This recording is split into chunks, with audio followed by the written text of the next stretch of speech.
All right, 9:37 is the time right now as the nation continues to honor Black History Month. We're highlighting a Maryland native who broke barriers in sports and entertainment. Back in 1978, Jayne Kennedy became the first black woman to co-host a major national sports program, CBS's The NFL Today.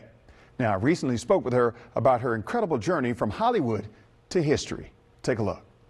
Thank you so much for coming in and talking with us.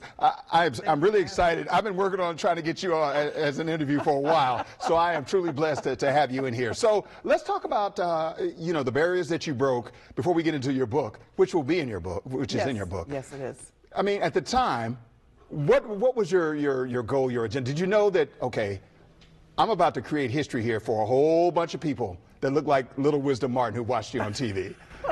Well, the thing is, back in the day, you only had 3 networks, so you didn't have a lot of exposure. Right. Didn't have social media, so you didn't have a lot of exposure in terms of how people received you. So it was really different back then to get a job like as influential as the NFL Today.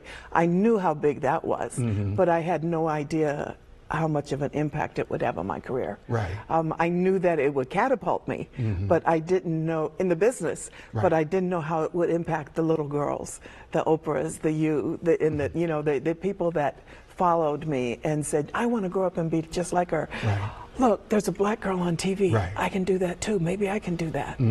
Gail King and Oprah would tell me how they used to sit and watch me on TV and they jump up and down, screaming and yelling, "Colored people on TV, colored people on TV."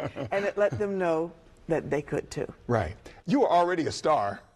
For a number of different reasons before you got on there. What was that transition like from being one star in one arena as the beautiful Jayne Kennedy to the broadcaster Jayne Kennedy? Or was there a difference? There was a huge difference. I mean, it was a totally different genre. But I knew sports. I grew up in sports. My dad played baseball, not professional, but he would take 5 girls and he would take us. We were a cheerleading squad.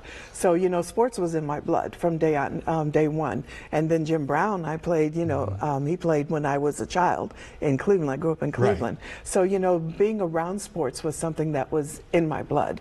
But I never thought that I would do that. And when the opportunity came, it was, well, why not? It wasn't like, but that's different. That's not what I do. It's why not, And so, I'd been used to dancing, singing, modeling, acting, doing a myriad of things and never letting anything stop me because I said, if I believe in it and believe in myself, I can do it. Right. So inspiring words from a sports legend. That's just a snippet of the compelling conversation between Jayne Kennedy and I. To catch the full interview, be sure to stream A Moment of Wisdom on WSA 9+. I sit down with the movers and shakers right here among us in the DMV. You can download our app on your TV or your phone and watch for free. The gold standard. Did you hear her say that Oprah and Gail watched her? Absolutely. Everybody was watching her back then. Totally get it. And when you watch A Moment of Wisdom, you're going to hear a fascinating story about how when she first got to the CBS sports show, Muhammad Ali gave her a big break.